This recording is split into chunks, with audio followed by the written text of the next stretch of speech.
এই কোরআনও কিন্তু আপনাকে কোনোদিন বলবে না। বাবারে আমার, সবাই আপনাকে বলবে রে বাবা, কিন্তু এই কোরআন কোনোদিন আপনাকে বলবে না। শুধু তাই না, কোরআনকে মহব্বত করবেন এবং কোরআনওয়ালাদেরকে মহব্বত করবেন। বলে যেই সন্তানটা কোরআন পড়ে, যেই ছেলেটা মাদ্রাসায় কোরআন পড়ে, ছেলেটারে জিজ্ঞাসা করবেন, বাবা তোমার কিছু প্রয়োজন আছে কিনা, বলো তোমার কি টুপি আছে কিনা, পাঞ্জাবি আছে কিনা। একটু মহব্বত করলেন, বাবা এই সন্তানটাকে আপনি 10টা টাকা দিলেন, একটা মজা কিনে দিলেন, আপনি কিন্তু এই ছেলেটাকে মহব্বত করলেন না। কি মহব্বত করলেন? যে এই ছেলেটা যে মাদ্রাসায় পড়লো, এই ছেলেটা যে মাদ্রাসায় পড়ে, সে কোরআন পড়ে, এই কোরআনটাকে কেন আপনি তাকে কেন সম্মান করলেন? এই কোরআনটা কি করলেন? সম্মান করলেন। বলে এই কোরআনটা সম্মান করার কারণে এই কোরআন কোনদিন আপনাকে বলবে না জান্নাতে পৌঁছানোর আগ পর্যন্ত। কোরআন কোন পাশে? মাথার কাছে। তারপরে ওই মাইয়াত আপনজন সবাই চলে আসবে, ওই মাইয়াতের ডান পাশে তার নামাজ আয়েশা হাজির হবে। কি হাজির হবে? নামাজ। নামাজ তার ডান পাশে থাকবে আর বলবে, দুনিয়াতে হাজারো কাজ ছিল, হাজারো ব্যস্ততা ছিল, কিন্তু আমি নামাজকে তুমি কখনো বাদ দেও নাই। আমাকে দুনিয়াতে তুমি বলো নাই, আমিও তোমাকে বললাম না, আমিও তোমার সঙ্গের সাথী হিসাবে আমি ডান পাশে। তাহলে বোঝা গেল এই নামাজ আপনার আমার সঙ্গের সাথী। কি পায়ের কাছে আসবে হলো, পায়ের কাছে আসবে হলো দান সদকা। যেই দানগুলো আপনারা ইতিম মিসকিন গরিব অসহায় মসজিদ মাদ্রাসার মধ্যে দান করেন, ওই দানগুলা পায়ের কাছে আইসা বলবে, এই যে আমি দান তুমি কষ্ট করে করে উপার্জন করে করে তুমি নিয়মিত সব সময় যে দান করতা, আমি সেই দান সবাই তোমারে বলছে, আমি দান কিন্তু তোমারে বলি নাই। বলে বাম পাশে আইসা দাঁড়াবে রোজা, সামনে রোজা আসতেছেন, রোজা বলবে তুমি কষ্ট করে করে তুমি রোজা রাখছিলা, আমি সেই রোজা তোমারে সবাই তোমাকে ভুলে গেছে, আমি রোজা কিন্তু তোমাকে বলি নাই। চতুর্পাশ দিয়ে আছে মাথার কাছে কি? কোরআন, ডান পাশে নামাজ, বাম পাশে রোজা, পায়ের কাছে সদকা, দান সদকা। তাহলে আযাবটা আসবে কোন দিক দিয়ে বলেন? আপনারা যখন কোনো নেতা আসে, এমপি আসে, এমপি যখন বসে চতুর্পাশ দিয়ে কি থাকে? সরকারি কর্মকর্তারা থাকে না? তারা চতুর্পাশ দিয়ে বেষ্টন করে রাখে, এই জন্য যাতে আমাদের নেতার শরীরের মধ্যে কোনো আক্রমণ, টাচ, চোখ রাঙ্গায়া কথা কেউ না। আল্লাহ রাব্বুল আলামিন বলে, মুমিন ও মুমিন, তুমি দুনিয়া যেমন ভাবে তুমি গুছাইতাছ, তোমার আখিরাতটা কেউ তুমি এইভাবে তুমি দুনিয়ার থেকে গুছাও। কারণ তুমি যদি আখিরাত না গুছাও রে মুমিন, তুমি দুনিয়াতেও ধরা খায়া যাবে এবং কবরের মধ্যে তুমি যাইয়া আখিরাতে তুমি ধরা খাবা। দুনিয়াতেও ধরা খাবা, পরকালেও তুমি ধরা খাবা যদি আখিরাত না গুছাও। তুমি আখিরাত যদি না গুছাও, আখিরাতের প্রস্তুতি না নাও, আমার হুকুম তুমি যদি না মানো, আমার কথা যদি তুমি না শুনো রে মুমিন, তুমি দুনিয়াতেও লাঞ্ছনা অপদস্থ এবং আখিরাতেও তুমি লাঞ্ছনা অপদস্থ। দুনিয়াতেও তুমি অপদস্থ লাঞ্ছনা, আখিরাতেও তুমি লাঞ্ছনা অপদস্থ, বেইজ্জতি হবে। এজন্য আল্লাহ রাব্বুল আলামিন কুরআনুল কারীমের মধ্যে আল্লাহ তাআলা জানায় দেয়, আল্লাহ তাআলা বলেন, ওয়া মা খালাকুতুল জিন্না ওয়াল ইনসা ইল্লা লিয়াবুদুন।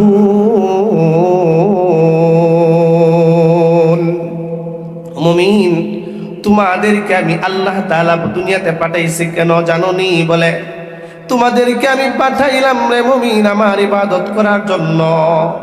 তোমরা আমার ইবাদত বন্দেগী করবে, তোমরা আমার কাজ করবে। কেন? তোমাদেরকে তো আমি আল্লাহ তাআলা এত সুন্দর করে আমি আল্লাহ তাআলা তোমাদেরকে না বানাইলাম। ও মুমিন, তোমাকে আমি আল্লাহ তাআলা এত সুন্দর করে বানাইলাম, তুমি একটা বার তুমি তোমার শরীরটার দিকে তুমি তাকায় দেখো না, তোমার আমি আল্লাহ কত সুন্দর করে বানাইলাম। চিন্তা করে দেখো রে মুমিন, আমার কথা তুমি কেন শুনবা না? আমার ইবাদত তুমি কেন করবা না? বলে আমি আল্লাহ তাআলা তো তোমারে অনেক সুন্দর করে আমি আল্লাহ তাআলা না তোমারে আমি বানাইলাম। তুমি দেখো একটা বার চিন্তা করে, তোমাকে আর তোমার চক্ষুগুলো আমি কত সুন্দর করে বানাইলাম। তোমার চোখের জায়গার মধ্যে আমি আল্লাহ তাআলা কত সুন্দর চক্ষু দিয়েছি।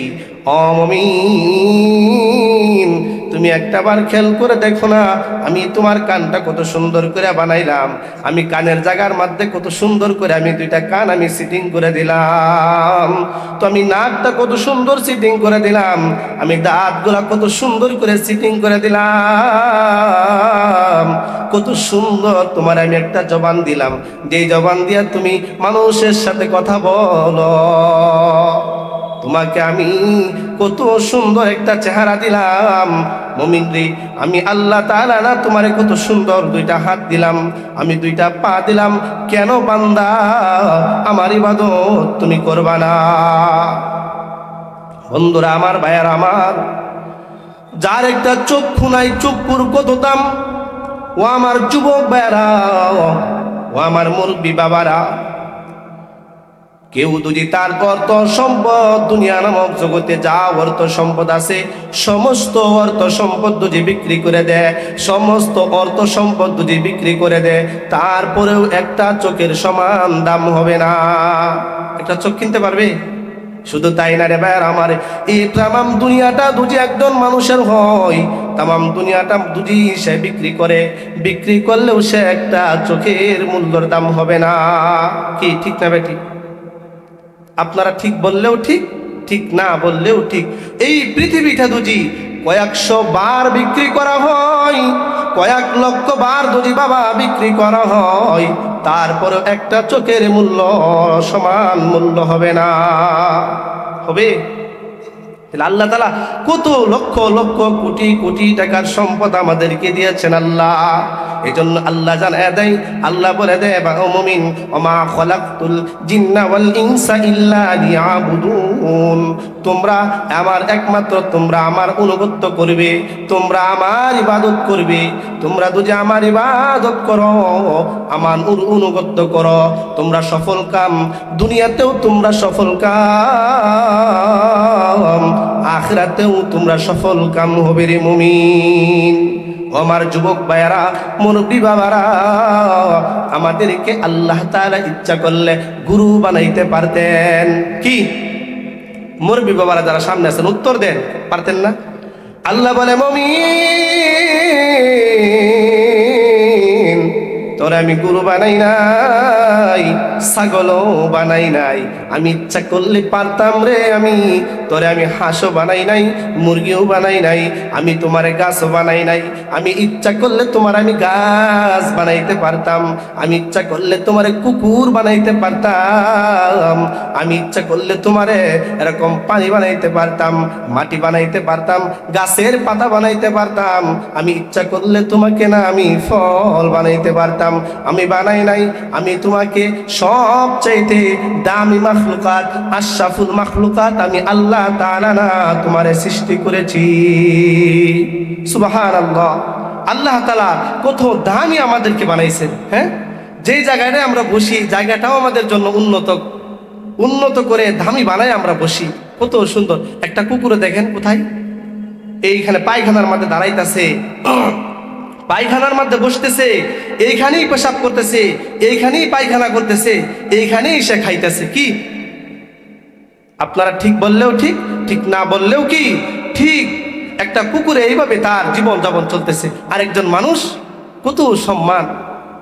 এজন্য আল্লাহ তাআলা জানায় দেয়, মুমিন তোমরা আমার ইবাদত বندگی করবে, তোমরা দেখো আমাকে ভুলে যাও না, আমি আল্লাহ তাআলা না তোমাদেরকে আমি খুব সুন্দর করে মায়া করে ভালোবাসা দিয়া আমি আল্লাহ তাআলা না তোমাদেরকে বানাইলাম। এজন্য আমার আল্লাহ তাআলা বলেন, কোন মানুষ যদি নামাজ আদায় করে, সালাত আদায় করে, আল্লাহকে ভয় রেখে আল্লাহকে খুশি করার উদ্দেশ্যে আমার আল্লাহ তাআলা তাকে 5টা পুরস্কার দিয়ে আমার মাওলা সম্মান করেন। কয় পুরস্কার? 5টা। আল্লাহ তাআলা বলে, দুনিয়াতে তুমি যে পেরেশান,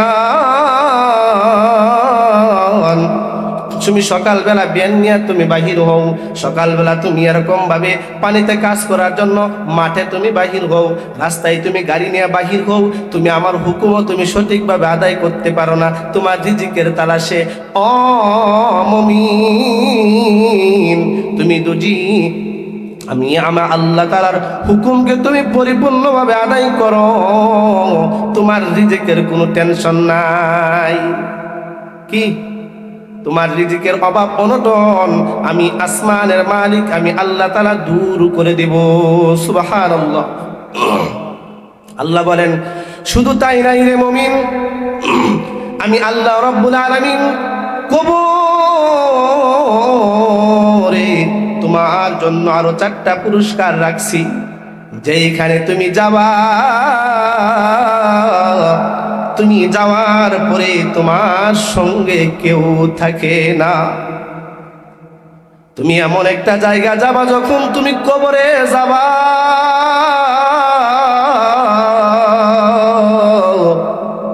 তোমার সন্তানগুলাও তোমাকে ফেলে রেখে আসবে, তোমার ভাইও তোমারে রেখে আসবে, তোমার বন্ধু তোমাকে রেখে আসবে, যাদের জন্য তুমি সারা জীবন আমার আল্লাহর হুকুম নষ্ট করেছ, কামাই রোজগার করে সম্পদ বানানোর জন্য, অর্থ সম্পদ গোছানোর জন্য, বলে ওরা সবাই তোমাকে কবরে রেখে চলে আসবে, ওরা কেউ থাকবে না।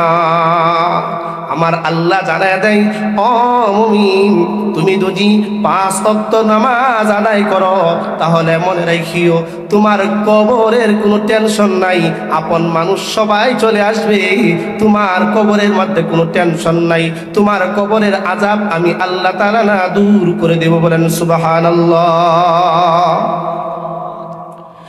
বলে কবর এমন একটা জায়গা যে মানুষের আপনজন কেউ থাকে না, তবে মানুষের 4টা আমল কবরে থাকে।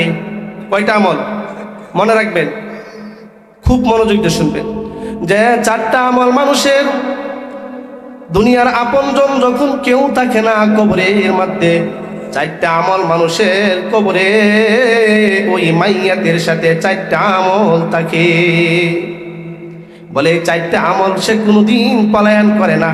দুনিয়ার সন্তান বাবার সাথে বেঈমানি করতে পারে, ভাই বেঈমানি করতে পারে, বন্ধু বেঈমানি করতে পারে, আপনজন বেঈমানি করতে পারে। এই 4টা আমল যদি কেউ করে, এই 4টা আমল কোনোদিন ওই মাইয়াতের সাথে, ওই মানুষের সাথে কোনোদিন বেঈমানি করে না।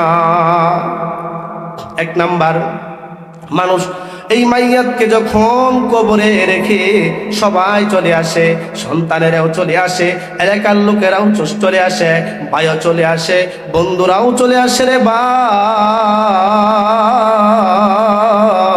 সবাই যখন চলে আসে, এই মানুষের সঙ্গের সাথী হয় 4টা আমল।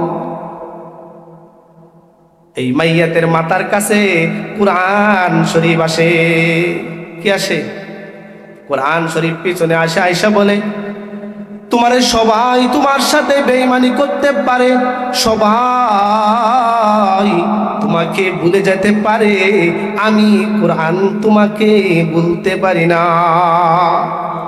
আমি কোরআন তোমার সাথে বেঈমানি করতে পারি না। কেন? দুনিয়াতে তুমি আমাকে তেলাওয়াত করতে, আমাকে তুমি সবসময় পড়তে, আমাকে তুমি কখনো ভুলো নাই। সকাল বেলাও তেলাওয়াত করতে, বিকাল বেলাও তেলাওয়াত করতে, আমাকে ভুলো নাই। আমিও কোরআন তোমাকে ভুলি নাই। মুরব্বী বাবারা এখন বলতে পারেন, হুজুর আমরা তো কোরআনুল কারীম তেলাওয়াত করতে পারি না, তাহলে আমরা কি করব? ও আমার যুবক ভাইয়েরা, ও আমার মুরব্বী বাবারা, কোরআন পড়তে পারেন না ঠিক, কোরআন পড়ার জন্য শেখার জন্য চেষ্টা করেন। যদি আপনি কোরআন নাও শিখতে পারেন তাহলে কি করবেন? কোরআনটাকে চুমু দিবেন। প্রতিদিন সকালবেলা অথবা বিকালবেলা প্রতিদিন একবার তেলাওয়াত করার কথা ছিল, আপনি তেলাওয়াত করতে পারলেন না। কোরআনটাকে বুকে নিয়া চুমা খাইয়া আর একটু চোখের পানি ফেলে বলবেন, আল্লাহ তোমার কোরআন কারীমের তেলাওয়াত শুনতে কত ভালো লাগে, কিন্তু আমরা তো পড়তে পারি না। এই কোরআনও কিন্তু আপনাকে কোনোদিন ভুলবে না। বাবারে আমার, সবাই আপনাকে ভুলবে রে বাবা, কিন্তু এই কোরআন কোনোদিন আপনাকে ভুলবে না। শুধু তাই না, কোরআনকে মহব্বত করবেন এবং কোরআনওয়ালাদেরকে মহব্বত করবেন। বলে যেই সন্তানটা কোরআন পড়ে, যেই ছেলেটা মাদ্রাসায় কোরআন পড়ে, ছেলেটারে জিজ্ঞাসা করবেন, বাবা তোমার কিছু প্রয়োজন আছে কিনা, বলো তোমার কি টুপি আছে কিনা, পাঞ্জাবি আছে কিনা। একটু মহব্বত করলেন, বাবা এই সন্তানটাকে আপনি 10টা টাকা দিলেন, একটা মজা কিনে দিলেন, আপনি কিন্তু এই ছেলেটাকে মহব্বত করলেন না। কি মহব্বত করলেন? যে এই ছেলেটা যে মাদ্রাসায় পড়লো, এই ছেলেটা যে মাদ্রাসায় পড়ে, সে কোরআন পড়ে, এই কোরআনটাকে কেন আপনি তাকে কেন সম্মান করলেন? এই কোরআনটা কি করলেন? সম্মান করলেন। বলে এই কোরআনটা সম্মান করার কারণে এই কোরআন কোনদিন আপনাকে ভুলবে না জান্নাতে পৌঁছানোর আগ পর্যন্ত। কোরআন কোন পাশে? মাথার কাছে।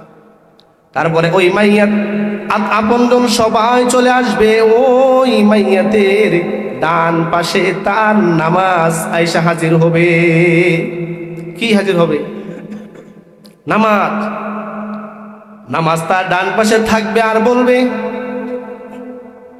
দুনিয়াতে হাজারো কাজ ছিল, হাজারো ব্যস্ততা ছিল, কিন্তু আমি নামাজকে তুমি কখনো বাদ দেও নাই, আমাকে দুনিয়াতে তুমি বলো নাই, আমিও তোমাকে বললাম না, আমিও তোমার সঙ্গের সাথী হিসাবে আমি ডান পাশে। তাহলে বোঝা গেল এই নামাজ আপনার আমার সঙ্গের সাথী। কি পায়ের কাছে আসবে হলো, পায়ের কাছে আসবে হলো দান সদকা। যেই দানগুলো আপনারা ইতিম মিসকিন গরিব অসহায় মসজিদ মাদ্রাসার মধ্যে দান করেন, ওই দানগুলা পায়ের কাছে আইসা বলবে, এই যে আমি দান তুমি কষ্ট করে করে উপার্জন করে করে তুমি নিয়মিত সবসময় যে দান করতা, আমি সেই দান সবাই তোমারে বলছে, আমি দান কিন্তু তোমারে বলি নাই। বলে বাম পাশে আইসা দাঁড়াবে রোজা, সামনে রোজা আসতেছেন, রোজা বলবে তুমি কষ্ট করে করে তুমি রোজা রাখছিলা, আমি সেই রোজা তোমারে সবাই তোমাকে ভুলে গেছে, আমি রোজা কিন্তু তোমাকে বলি নাই। চতুর্পাশ দিয়ে আছে মাথার কাছে কি? কোরআন, ডান পাশে নামাজ, বাম পাশে রোজা, পায়ের কাছে সদকা, দান সদকা। তাহলে আযাবটা আসবে কোন দিক দিয়ে বলেন? আপনারা যখন কোনো নেতা আসে, এমপি আসে, এমপি যখন বসে চতুর্পাশ দিয়ে কি থাকে? সরকারি কর্মকর্তারা থাকে, থাকে না? তারা চতুর্পাশ দিয়ে বেষ্টন করে রাখে, এই জন্য যাতে আমাদের নেতার শরীরের মধ্যে কোনো আক্রমণ, টাচ, চোখ রাঙ্গায়া কথা কেউ না ভাবার সময়। কোন সময়? যখন ঈমান আমল মাপা হবে আয়েশা, ওই সময় না কেউ কাউকে চিনবে না এবং পরিচয় দিবে না, কারণ সবাই ব্যস্তহীন হবে রে। আমার আমল নামার, আমার ঈমানের পাল্লাটা কি ভারী হয় না আমার বদ আমলের পাল্লা ভারী হয়? বলে সবাই পেরেশান থাকবে। আল্লাহর নবী বলেন, আয়েশা আরেকটা জায়গা আছে, 3 নাম্বার জায়গা হলো আয়েশা, 3 নাম্বার জায়গাটা হলো ফুলসিরাতের ফুল, চুল হতে চিকন হবে, হীরার চাইতে দার হবে, সবাই পেরেশান থাকবে, হারে এত লম্বা রাস্তা, আমরা তো চিকন একটা ফুল, আমরা কিভাবে পার হব হইতে পারবো কি পারবো না, টেনশনে থাকবে। আল্লাহর নবী বলেন, আয়েশা রে, এই 3টা জায়গা না কেউ কাউকে পরিচয় দিবে না। যেই বাবারে আয়েশা, যেই বাবা সারাদিন মাথার গাম পায়ে ফালাইয়া সন্তানকে কষ্ট করে করে উপার্জন করে করে খাওয়া, বাবা ছেঁড়া কাপড় পরে সন্তানকে ভালো কাপড় দেয়, বাবা খায় না মা খায় না, কিন্তু সন্তানকে ভালো কাপড় দেয়। আল্লাহর নবী বলেন, আয়েশা রে,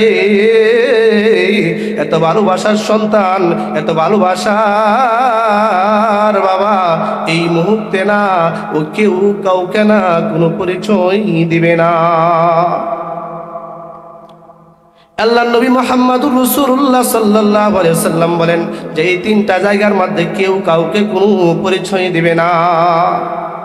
এই জন্য বাবারা আমার আপনার কবরে যাওয়ার আগে কবরে সুলু সামানা গুছাইয়া নিয়ে যাইতে হবে। কেন? দুনিয়া থেকেই হলো আখিরাত গুছানোর জায়গা বাবা। আপনার মনে চাইলেও গুছাইতে হবে, মনে না চাইলেও আখিরাত গুছাইতে হবে। কেন? এইটাই হলো দুনিয়াই হলো আখিরাত গুছানোর জায়গা। আপনারা যারা মুরব্বীরা আছেন, আপনাদের বাবা চলে গেছে, দাদা চলে গেছে, আপনারা তো একটা দিনও মনে হয় ভালো তাদের জন্য স্মরণ করে করে দোয়াও করেন না। মনে রাখেন বাবাজি, আপনিও কবরে যাবেন, আপনার সন্তানগুলাও না আপনাদেরকে ভুলে যাবে। এই জন্য দুনিয়া থেকে আমাদের আপন হলো ইমান আমল, আমাদের আপন গুনাহ গুছাইয়া আমাদের কবরে যাইতে হবে। তাহলে দুনিয়ার জিন্দেগি আমাদের সফল হবে, আখিরাতের জিন্দেগিও আমাদের সফল হবে।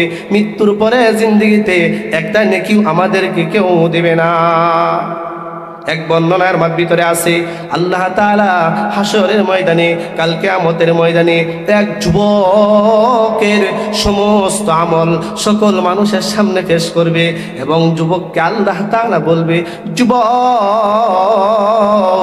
তোমার এতগুলা আমল, এতগুলা বদ আমল, তবে তোমার একটা নেকি দুজি আর হতো রে যুবক, তোমাকে আমি জান্নাতে দিয়ে দিতে পারতাম, তোমাকে জান্নাতের মালিক বানাইতে পারতাম, তোমার দুজি আর একটা নেকি হতো রে যুবক। যুবক বলে, আল্লাহ আমাকে একটু তুমি সুযোগ দাও। দুনিয়াতে আমার বন্ধু আছে, আমার আপনজন আছে, আমার আত্মীয় স্বজন আছে, আমার ভালোবাসার মানুষ আছে, আল্লাহ গো তুমি আমাকে একটু সুযোগ দাও।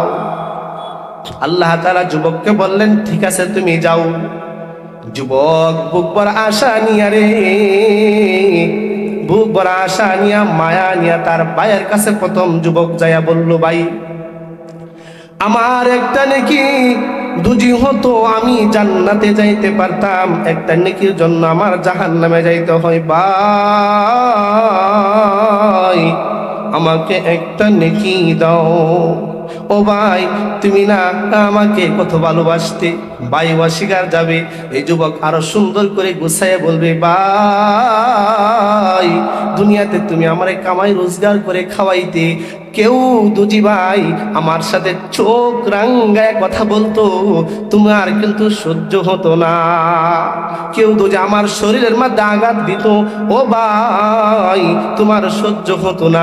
ও ভাই আজকে একটা নেকির জন্য আমার জাহান্নামের আগুনের মধ্যে জ্বলতে হবে, ভাই আমাকে একটা নেকি দাও। ভাই বলবে, না, তোমাকে যদি আমি একটা নেকি দেই, তাহলে আমার যদি একটা নেকি শর্ট পরে আমি কার কাছে যাব, আমার কি অবস্থা হবে? যুবক বুক ভরা আশা নিয়া ভাইয়ের কাছ থেকে ফিরিয়া যুবক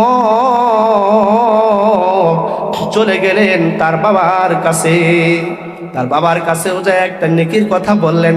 বাবাও এক পর্যায়ে যখন মানা করবে, যুবক সুন্দর করে গুছাইয়া বলে, বাবা তুমি না দুনিয়া নামক জগতে আমাকে কত ভালোবাসতে রে বাবা। ও বাবা, না খাইয়া আমাকে খাওয়াইতা, তুমি ভালো পোশাক পরো নাই রে বাবা, আমাকে ভালো পোশাক তুমি পরাইছ, এটাই ঠিক। বাবা তুমি আমার জন্য কত কষ্ট করেছ, কত লালন পালন করেছ বাবা, দিনের পর দিন গেল, রাতের পর রাত গেল রে বাবা,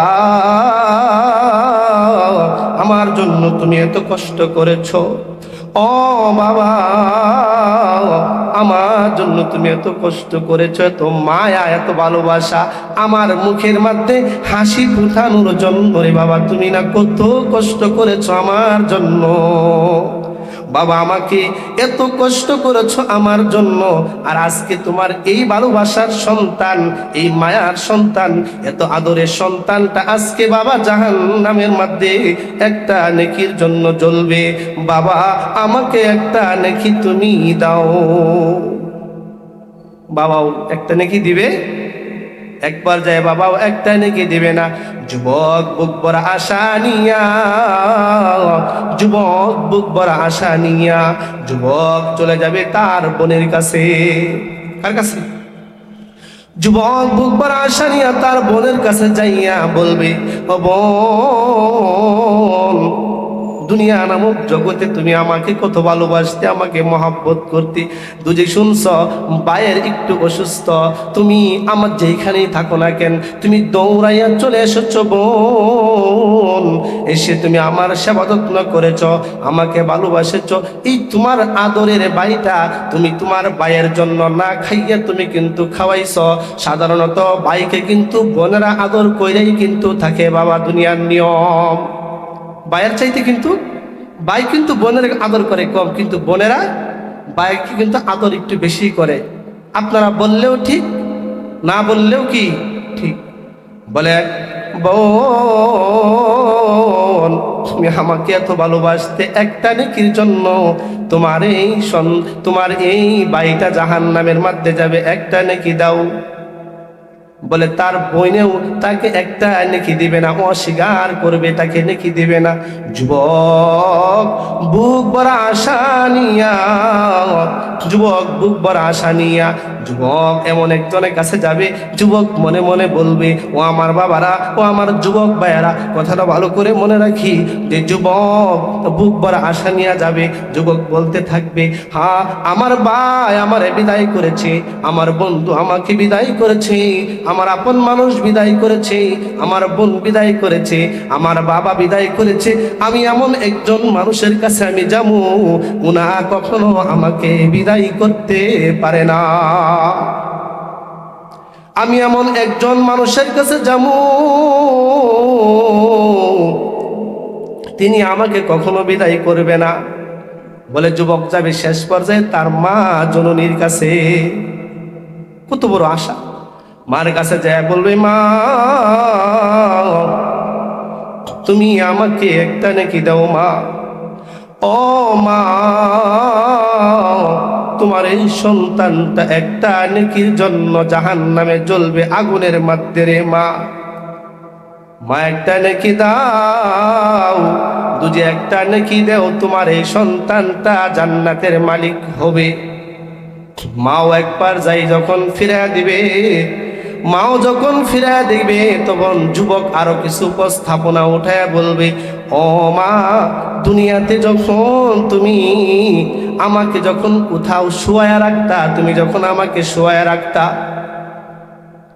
রৌদ্রে যখন তাপ আসতো, আলো আসতো, তুমি দৌড়ে তুমি আসতা, আয়সা বলতা, ও গো সন্তান, ও সোনামণি, ও আমার বাবা, চুমু খাইতার বলতা, না জানি আমার সোনামণিটা কখন থেকে রোদের তাপের মধ্যে আমার সোনামণির চেহারাটা, শরীরটা রোদের তাপ লাগতেছে, জানি না রে আমার সন্তানের জানে যেন কত কষ্ট হয়েছে। ও মা এইভাবে না তুমি আমাকে ভালোবাসতে, আমাকে মহাব্বত করতে, মা না খাইয়ে আমাকে তুমি খাওয়াইতা। ও মা, ও মা তোমার এই সন্তানটা একটা নেকির জন্য জান্নাতে যাইতে পারে না মা, তোমার এই সন্তান থেকে তুমি একটা নেকি দাও। একবার এক পর্যায়ে এই আদরের সন্তান, এই আদরের সন্তানকে মা একটা নেকি দিয়াও রে বাবারা কেউ সহযোগিতা করবে না। এই জন্য মুরব্বিয়ানে কেরাম, যুবক ভাইয়েরা, আমার মুরব্বী বাবারা, আমি সবার পায়ে হাত রেখে বলি, বাবা এই দুনিয়া কেউ আমাদের আপন নয়, কেউ আমাদের আপন নয়, কেউ এক রাত, একদিন, এক সেকেন্ড, এক মিনিট কবরে আমাদের সঙ্গে কেউ থাকবে। আজকে দেখেন, নিজের চিন্তা নিজে করে দেখেন, আপনাদের আপন মানুষ যারা কবরে গেছে, আপনারা তো দোয়াও করেন না, স্মরণও করেন না। এটা মনে রাখেন, আপনারাও যখন কবরে যাবেন, আপনাদেরকে এইভাবে আপনাদের নাতি নাতকর সন্তান, ছেলে মেয়ে, বিবি বাল বাচ্চা সবাই কিন্তু ভুলে যাবে। এই জন্য কি করতে হবে? এই জন্য এখন থেকে 5 ওয়াক্ত নামাজ আদায় করতে হবে, আল্লাহ তাআলার হুকুম মানতে হবে, নবীর তরিকায় চলতে হবে। এই মাস, দামি মাস সামনে আসতেছে, রমজান মাস। হ্যাঁ, এই মাসেতে আমরা ইবাদত বন্দী করে, রোজা রেখে, আল্লাহ তাআলা কাছে তওবা করে আমরা ভালো মানুষ হয়ে কবরে যাওয়ার জন্য আল্লাহ তাআলা আমাদের যুবক ভাইদেরকে, মুরব্বী বাবাদেরকে, আমাদেরকে সকলকে আল্লাহ কবুল করেন। সবাই আমরা বলি আমিন।